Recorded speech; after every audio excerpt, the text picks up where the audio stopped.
मूलचंद नाहर जी, जोरदार तालियों के साथ स्वागत किया जाए। बहुत बहुत धन्यवाद भैया पीके जी। आज जो हमारे यहाँ मथुरा में पावन धरती पे माँ वीरांगना झलकारी बाई का जन्मोत्सव का प्रोग्राम जो रखा गया है, हमारे इस कार्यक्रम की कमेटी के सभी लोग एवं मंच पे विराजमान मेरे सभी सम्मानित एवं दूर दराज से आए हुए मेरे भाइयों और बहनों, मैं सभी का हाथ जोड़ करके अभिनंदन करता हूं। और इस प्रोग्राम में जो भी अपना समय निकाल के आए, वो वास्तविकता में जो वीरांगना आई है, वो वास्तविकता में वीरांगना झलकारी बाई की ही वंशज हैं। और हमारे कोरी समाज के जो सक्षम सक्रिय कोरी समाज को आगे ले जाने वाले जो लोग आज अपना काम धंधा और सभी कामों को छोड़ करके यहाँ पर समय दिया है, मैं सभी का अभिनंदन करता हूँ कि उन्होंने अपना समय पूरा अपनी समाज के लिए ऐसे ही आगे भी करते रहें, जिससे हमारे समाज का कुछ भला हो सके। अभी तक के आपने इतिहास में देखा है कि पुराने समय से अभी बहुत सारे वक्ताओं ने कहा कि कोरी समाज बहुत भोली भाली है। क्यों है? आप समझते हो क्यों है? क्योंकि ये अपनी आवाज उठाना नहीं चाहती, संगठित होना नहीं चाहती, अपने अधिकार को मांगने के लिए आवाज नहीं उठाती। जो कोई जिस तरह के उसे बहकावे में करते उसकी बात मान ली जाती है, और अपनी समाज की और अपने समाज के लोगों की ही थोड़ी सी बुराइयां करके वो आप पे ऊपर हाथ रखते हैं और आपको विद्रोह करते हैं। ऐसे लोगों से सावधान हो जाइए। आपको अपना नेता चुनना पड़ेगा अगर अपना भविष्य कोई समाज का बनाना है तो, और बच्चों को शिक्षा के प्रति जागरूक करना होगा और बुरी आदतों को छोड़ना होगा। मैं कहना चाहूंगा सभी माता बहनों से, ऐसी वीरांगनाओं से, एक टाइम की रोटी खा लेना, हमारे बच्चों की पढ़ाई में कंजूसी मत करना, लड़ जाना झगड़ जाना परिवार से कोई दिक्कत नहीं। जब वो अपने इतिहास को और पूरी एजुकेशन ले लेगा तो आपको किसी की जरूरत नहीं पड़ेगी, वो स्वयं अपनी लड़ाई लड़ लेगा। तो ये मेरी बात को ध्यान से सुन ले और इस पे अमल रखें। सभी अपने भाइयों से भी अपील करना चाहूंगा, सभी शौक छोड़ दें, कपड़ा पहनना छोड़ दें, पुराने कपड़ों से काम निकाल लेना, एक वक्त की रोटी खा लेना, मगर बच्चों को शिक्षा जरूर देना। जो न आने वाला भविष्य, ये जो भी पिछली हमारी जो कमजोरियां रही हैं और हमारे समाज को इस गिरफ्त में रखा गया है, ये समाज को उभारने का काम आपकी बागडोर है, आपके हाथ में इनकी बागडोर है। आप क्या चाहोगे, कैसे फेंक लेना चाहोगे या आगे बढ़ाना चाहोगे? इसलिए प्रत्येक बच्चा, लड़की हो या लड़का, शिक्षा बहुत जरूरी है। शिक्षा में बहुत ताकत है। वो शेरनी का दूध है जो पढ़ेगा, लिखेगा, पीएम बनेगा, जज बनेगा, वकील बनेगा, नेता भी बनेगा। ये मैं कह रहा हूं, कोई ये नहीं समझे कि मेरे पे पैसा नहीं है, कि मेरे पे ये नहीं है, कि मेरे काम करने के लिए मैं मजबूर हूं। भाई इतने शौक हैं, मैं देखता हूं गली गली मोहल्ले मोहल्ले में जाके, उन शौकों को एक दिन के कम कर दो।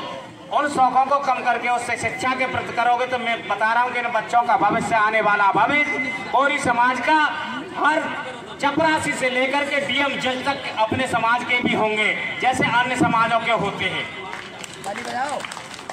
इसलिए मैं आपसे कहना चाहूंगा, नेताओं की बात भी कहना चाहूंगा।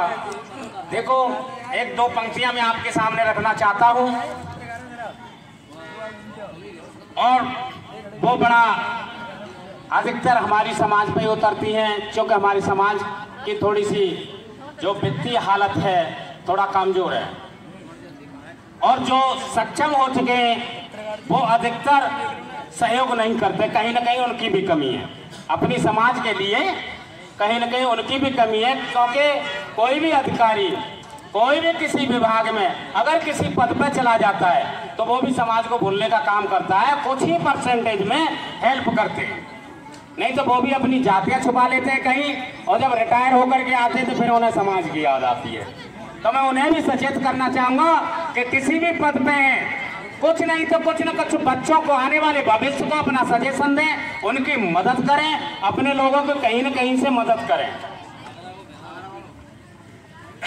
दो पंक्तियां आपके सामने सुनाना चाहूंगा। ये मेरी वीरांगना है जो बैठी है, बहुत ही मैं बता रहा हूँ कोरी समाज की शान है।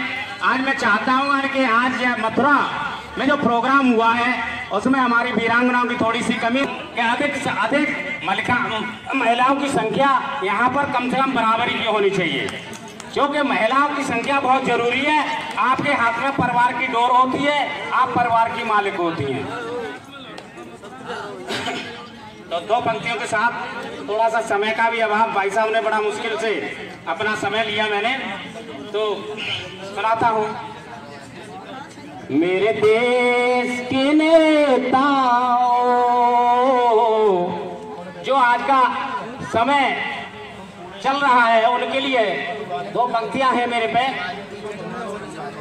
मेरे देश के नेताओं, ठान कैसी ये ठानी है,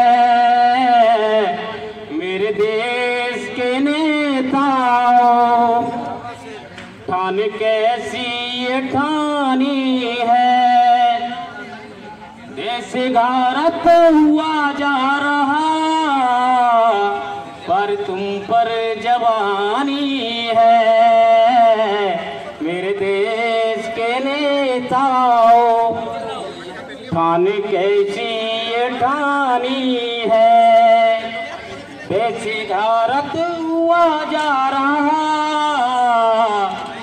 पर तुम पर जवानी है। जब किसी पद पर पहुंच जाते हैं, नेता बन जाते हैं, आप समझ लो कि 70 साल का भी 50 साल के 40 साल के लगने लग जाते हैं। पावर की वो देन है। और इनके यहाँ देखे होंगे कि अलग अलग वैरायटी के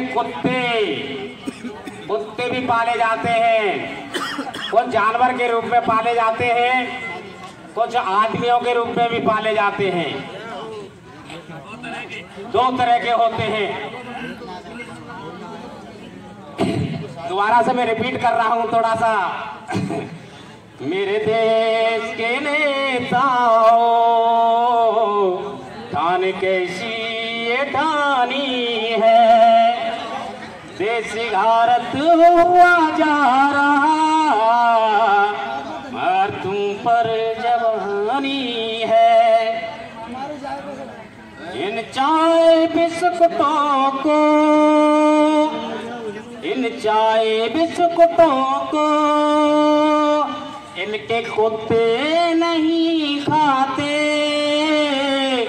देखो बच्चे गरीबों के भूखे ही सो जाते। मेरे देश के नेता